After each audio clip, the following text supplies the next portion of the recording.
네, 반갑습니다. 마음연구가 황선화입니다. 네, 정말 반갑습니다. 제가 업데이트를 한 며칠 못 시켰었는데, 책글도 한 권도 쓰고요. 다른 쪽에 조금 제가 바빴습니다. 강의안 준비할 것도 있고, 또 그간에 많은 분들이 찾아오셔가지고, 저한테 감사 인사를 많이 하시는 분들이 꽤 많이 오셨었어요. 이런 마음 공부, 그 다음에, 또 자기 삶에서 일어나는 다양한 고민거리들을 이제 저한테 이제 가지고 오시는데, 제가 이런저런 이야기를 하면 저는 해드리는 게 없어요. 그분들이 다 스스로 이제 해결하고 가시더라고.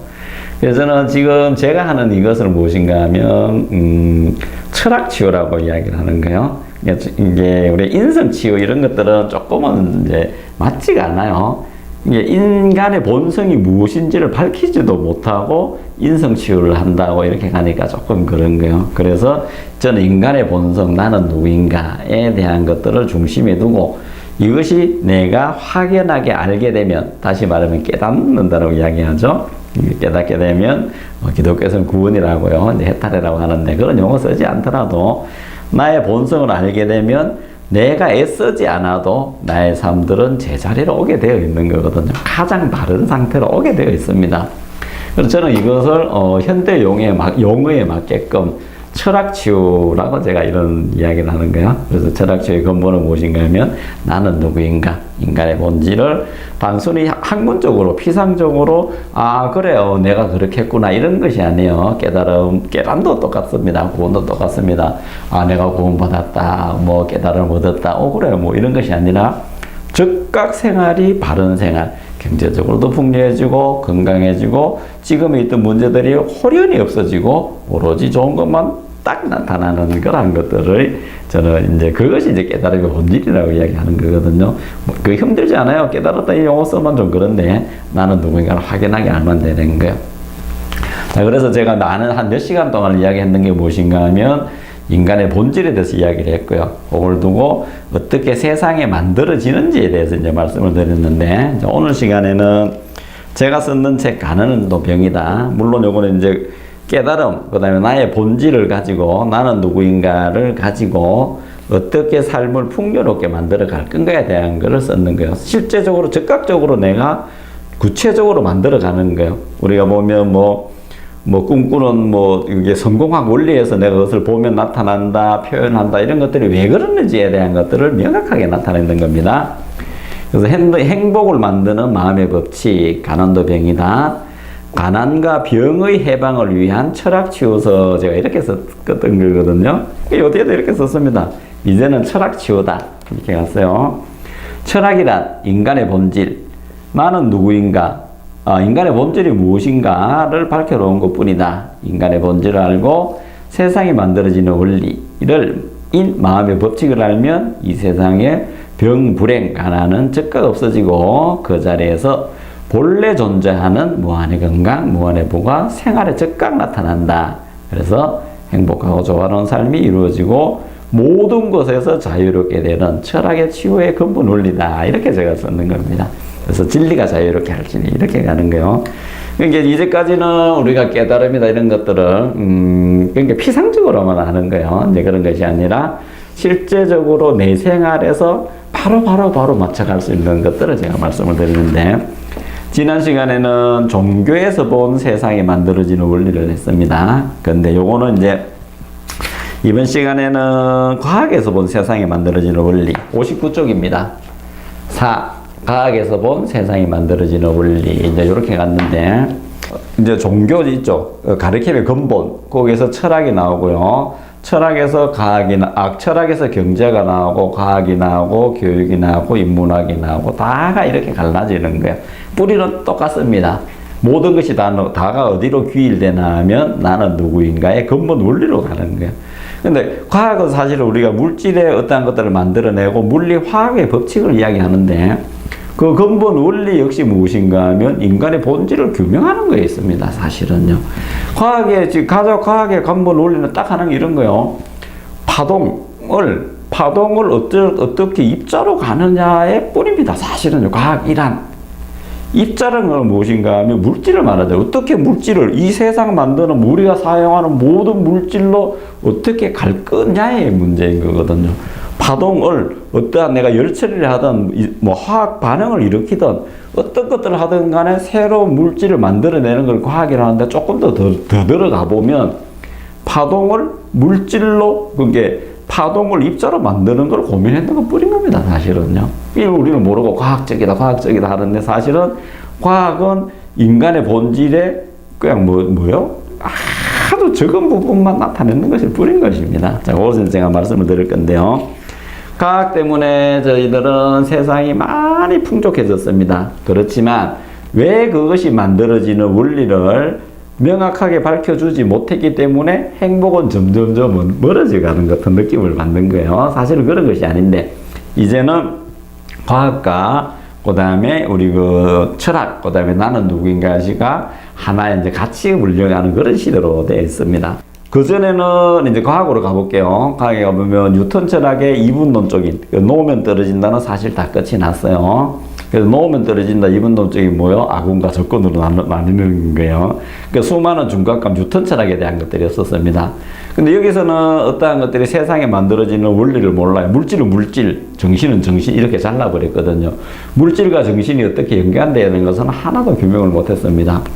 그러다가 아인슈타인이 나오면서 상대성 이론이 나오면서 시간과 공간이 같이 움직인다는 걸 이야기했습니다. 시간을 찍으면 공간이 변하죠. 공간을 내가 정해버리면 시간이 변한다. 이것이 상대성 물리인 거예요. 이런 것처럼 시간과 공간이 다 변형돼. 뉴턴 철학에서는 시간이 한 방향으로 흘러갔거든요. 물질은 물질을 뿌린 거였었어요. 정신은 정신인 것 뿐이었거든요. 근데 아인슈타인이 나오면서 뭔가 하면 물질과 정신이 같이 가는데 규명을 못 해버렸거든요. 그러고 난 뒤에 시간은 불가역적으로 한 방향을 흘러가신 것이 아니라 양방향으로 흘러간다. 그 다음에 같은 공간에 있더라도 다가 느끼는 시간이 다르다라고 갔었거든요. 근데 이것마저도 우리가 지금 이해를 못 한단 말입니다. 그런데 여기에서 더 넘어갔던 분들이 누군가 하면 양자역학자들이 나오는 거예요. 보어라든지 하이젠베르그 이런 분들이 나오는데 이분들이 이제 고민하는 것은 딱 제가 아까 말씀드렸죠. 어떻게 파동이 입자로 되느냐를 밝히느냐만 사실 고민했는 거예요. 그러다 보니까 물질 입자를 쪼개고 계속 쪼개다 보니까 밀입자가 나오는데 더 쪼개면 물질을 이루는 근본 무엇이 있을까를 계속 고민하거든요. 그래서 우리가 그 뉴턴 철학 시대 때는 분자, 원자까지 개념밖에 못 갔었는데 이게 전자, 원자, 핵까지밖에 못 갔었는데 지금의 그 양자역학에서는 전자도 또 쪼개고 렙톤, 핵톤, 그 다음에 뭡니까 밀입자로 통칭을 하죠. 그 다음에 에테르까지. 에테르는 사실 없는 거예요. 무의 별명이 에테르라고 이름을 갖다 붙인 것 뿐인 겁니다. 여기까지 갔어요. 근데 이분들이 고민하는 게 잘게 쪼개면 쪼갤수록 계속 무엇이 나오는 거예요. 근데 요것을 이루는 것이 무엇일까를 이 사람들이 아직도 규명을 못 하는 거야. 그런데 1998 이쪽에 보면 61쪽에 나와 있어요. 자, 이거 잠깐 읽어볼까요? 한 세기가 넘게 과학자들의 최대 고민은 어떻게 입자가 파동으로 되고 파동이 입자가 되는가를 밝히는 것이었다. 이를 해결하기 위하여 오랫동안 과학자들이 많은 실험을 해왔는데 가장 정확하게 했던 게 무엇인가 하면 1998년도에 와이즈만 과학원에서 거기에서 무엇인가 하면 그 옵저버 이펙트라고 관찰자 효과라는 것을 했습니다. 요거는 인터넷에 옵저버 이펙트라고 관찰자 효과를 한번 쳐보시면 되는 거예요. 자, 요거는 제가 잠깐 일어서서 이제 설명을 드리도록 하겠습니다. 자, 이거는 무엇인가 하면 파동이 어떻게 그게 입자로 되느냐. 그러니까 우리는 단순히 입자라고 보면 되는 거 아니에요. 입자로 간다는 거는 물질로 고정화되느냐는 얘기인 거예요.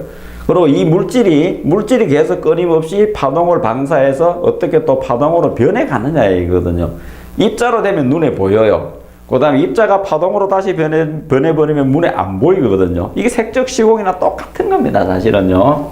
그래서 옵저버 이펙트, 관찰자 효과를 꼭 쳐보셔야지 돼요. 관찰자 효과라고 있어요.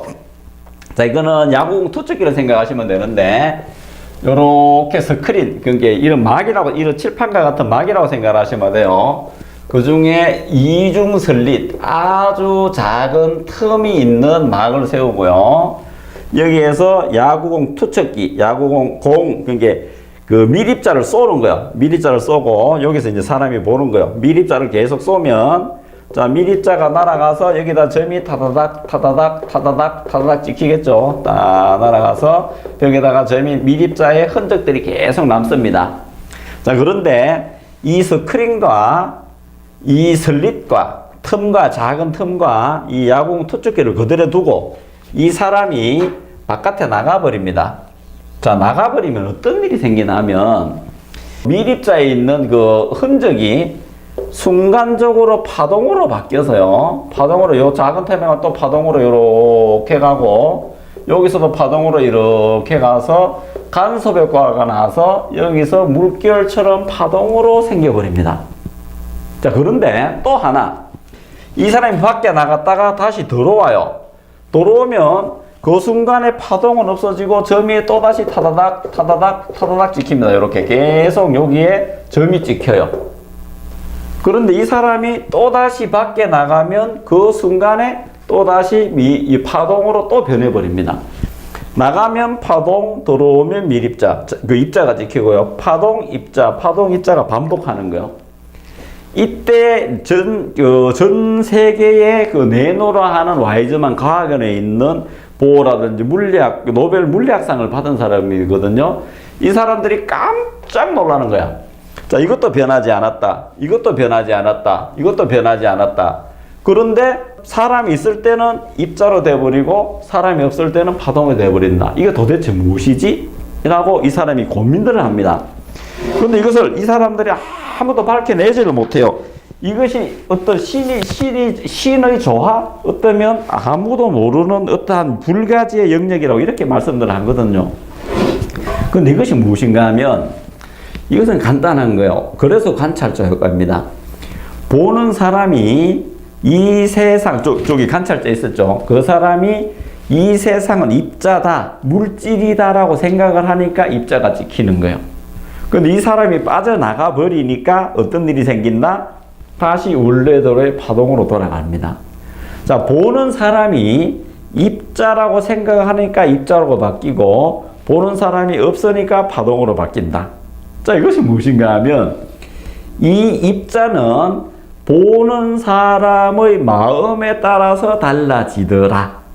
다시 이야기하면 과학이라고 밝혔지만 보는 사람이 마음이 입자라고 생각하니까 입자로 가버린다. 이렇게 되는 겁니다. 이 사람들이 깜짝 놀랍니다. 아, 그래. 이 세상은 미립자, 파동이 미립자가 되고 미립자가 파동이 되는 것은 사람의 보는 관찰자의 마음에 따라 달렸다라고 이야기를 합니다. 이것이 무엇인가 하면 마음의 세계, 색적 시공, 공적 시색을 밝혀 들어가는 과학이 여기까지가 나와 있는 거예요. 이것이 무엇인가 하면 관찰자, 그 옵저버 이펙트라고 이야기를 합니다. 제가 썼는 책을 한번 보면요. 보어라는 사람은 뭔가 하면 이 요술에 충격을 받지 않은 사람은 이해하지 못할 것이다 라고 말했습니다. 그 다음에 프레드 울프 박사는 내가 바라볼 때만 만물이 변하는 건 신이 부르는 요술이다. 나의 99.9999%는 몸 밖에 있고 몸 안에는 0.00001만 있다라고 이야기를 해요. 자, 이 세상은 다 그러면 누가 있다는 거예요? 나의 생각이 만들어간다. 과학이 여기까지 와 있는 겁니다. 우리는 불교에서 벌써 몇천 년 전에 기독교에서 창세기에 말씀으로 이루어졌다라고 이야기를 하거든요. 하이젠베르그는 뭐라고 이야기를 하냐면 무한한 가능성의 알갱이들이라고 불렀거든요. 우주의 무한한 가능성은 바라봄을 통해 비로소 눈앞에 현실로 창조된다라고 이야기했고요. 인간이 원하는 모든 정보와 모든 것을 창조할 수 있는 것은 모든 가능성이 인간 안에 담겨 있다 이렇게 이야기합니다. 자, 이것이 과학에서 와이즈만 과학원에서 밝혀내는 양자역학자들이 밝혀내는 거예요. 자, 여기서 하나 더 들어가 볼게요. 자, 양자역학을 조금 더 들어가 보면 지금의 그 물리학의 가장 최첨단이 무엇인가 하면 끈이론이에요. 막이론과 끈이론. 어떤 이들은 구두끈 이론이라고도 이야기를 하고요. 어떤 이들은 핵끈 이론이라고도 이야기를 해요. 이제 그렇게 가지고 보면 끈이론 마기론이라고 이야기를 해요. 자, 이것이 무엇인가 하면 이 세상은 하나의 절대막, 그게 상대가 아니라 오로지 그게 하나의 그게 막으로 형성되어 있다. 근데 그 막에 끈들이 다 이렇게 연결이 되어 있어요. 끈들이 계속 파동을 일으켜내요. 그런데 이 끈에 어떤 경량성을 둬요. 이제 제가 저번에 말씀을 드렸죠. 이 끈에 이게 과학에서는 경량성이라고 이야기를 하고 불교에서는 일처유심조라고 이야기하고 기독교에서는 말씀이라고 이야기를 해요. 우리나라에서는 뭐예요? 마음이라고 이야기를 하는 거예요. 그런 게 마음에서 만들어냈다. 이렇게 말대로 된다. 이렇게 가는 건데 여기서 어떤 경량성을 주면 이 끈이 막 움직인답니다. 움직이면서 바로 물질을 만들어낸다는 거예요. 이것이 무엇인가 하면 마기론이야. 지금에 나와 있는 끈이론 마기론이야. 최첨단 물리학에서 여기까지가 있습니다. 결국은 무엇인가 하면 파동이 어떻게 물질로 가느냐까지가 있는 거예요. 자, 이것을 조금 더 재미있게 했는 실험이 또 하나 더 있습니다. 그 과학 잡지에 보면 있어요. 한 5, 6년 전에 그 과학 잡지, 한 10년 정도 되었나 보네요. 과학 잡지에 제가 봤던 게 있는데 식물에다가요, 어떤 개척기를 걸어 놓고요. 이제 사람들이 이제 그 그 양자역학자들이 실험을 했다고 그래요. 그래서 내가 그 식물을 자르려고 가위를 갖다 대면 이 식물의 개척기에서 바늘이 막 이렇게 뛴답니다. 이제 불안해가지고 잘릴까봐. 그래갖고 내가 이제 안 자르고 놔뒀다가 그 다음에 또 가위를 갖다 대면 개척기가 막 이렇게 뛴대요. 자, 그 다음에 또 안 자르고 한 10번 정도 내가 갖다 대고 하면 갈 때마다 막 이렇게 뛴답니다. 자, 우리는 그러면 식물은 뭐예요? 아, 내가 자기를 위해를 가하려고 하니까 살아나려고 죽지 않으려고 이제 그렇게 한다. 위해를 입지 않으려고 그렇게 한다. 거기까지 갔었는데 요것이 똑같은 행위가 한 10번, 20번 정도 되다 보니까 가위를 갖다 대도 이 개척기가 안 움직이더랍니다. 그래서 이 과학자들이 깜짝 놀랐다고 이야기를 해요. 근데 나중에 알고 보니까 이 사람들이 왜 가위를 갖다 대도 안 움직일까? 그전에 움직였는데. 그래서 이 개척기를 다른 나무 해보니까 또 움직이더래요. 그럼 개척기 고장이 아니라는 얘기잖아요. 그런데 과학자들이 결론을 내리기를 이 나무는 이 사람은 가위만 갖다 대고 뺐다 뿐이지 실제로 안 자른다는 걸 알아버렸다라고 이렇게 결론을 내버렸습니다. 과학자들이. 자, 이것이 뭐예요? 이 과학자들이 지금에 밝혔지만 저희들은 뭐예요? 2000년 전, 4000년 전, 뭐예요? 부처님, 일체유신조, 그 다음에 예수님, 그 다음에 하나님이 뭐예요? 말씀, 우리나라의 3일신고에 다 나와 있는 거잖아요. 이렇게 되는 겁니다. 그러니까 우리는 과학 만능주의라 하는데, 과학은 사실은, 아까 닐보 거불이 말했던 것처럼, 이게 10,000분의 1 정도도, 이게 10,000분의 0.0001% 정도도 진실을 밝혀내지를 못하는 거야. 진실하고 사실은 다르는 거거든요.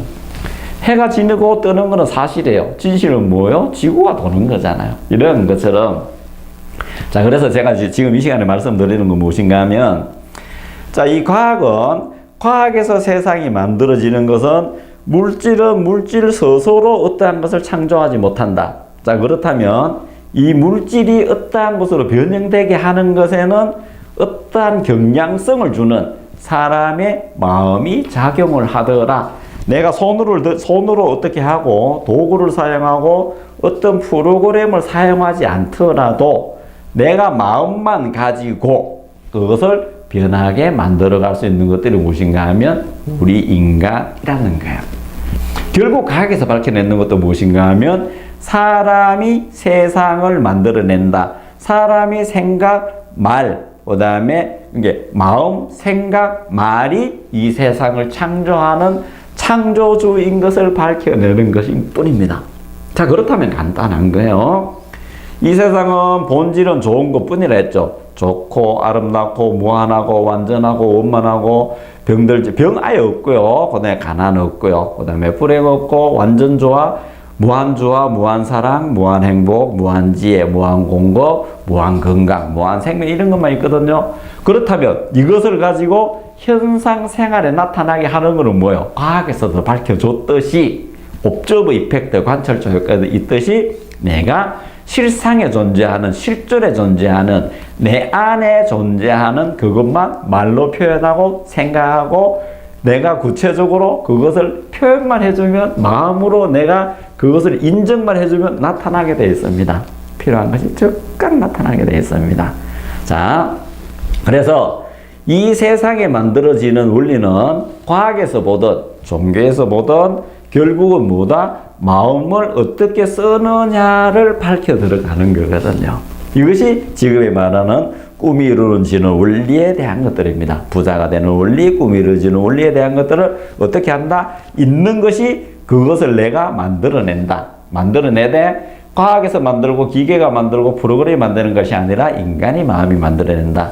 그럼 마음을 어떻게 쓸래? 제가 이거 밝혀뒀거든요. 마음의 법칙을 6가지로 만들어뒀습니다. 그것을 그대로 따라 하시면 하면 즉각 행복해지는 거예요. 불행은 아예 없는 거고요. 가난이나 불행이나 죽음이나 병은 없는 것입니다. 지금 전국에 제 방송을 보고 계신 분들 중에 병 때문에 고민하시는 분들 많을 거예요. 병은 없는 거예요. 가난에서 해방되는 것들이 어디서 나오나 하면 과학에서도 밝혀지는 거예요. 이것을 우리는 내가 차용해서 쓰면 되는 겁니다. 말에는 만들어내는 힘, 구체하는 힘, 구상화시키는 힘이 있거든요. 이것을 내가 표현해서 들어가면 되는 거예요. 그러면 즉각 행복해지고요.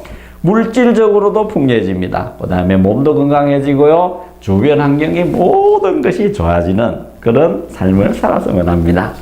당연히 그렇게 되고요. 한치 의욕도 없습니다. 명확하고 통쾌하고 즉각적으로 구구단 곱하기 하듯이 법칙으로 나타나 있고 섭리로 이루어져 있는 것입니다. 그것을 이용하셔서 제 방송을 들으시는 모든 분들이 즉각 행복해지는 그런 삶을 살았으면 합니다.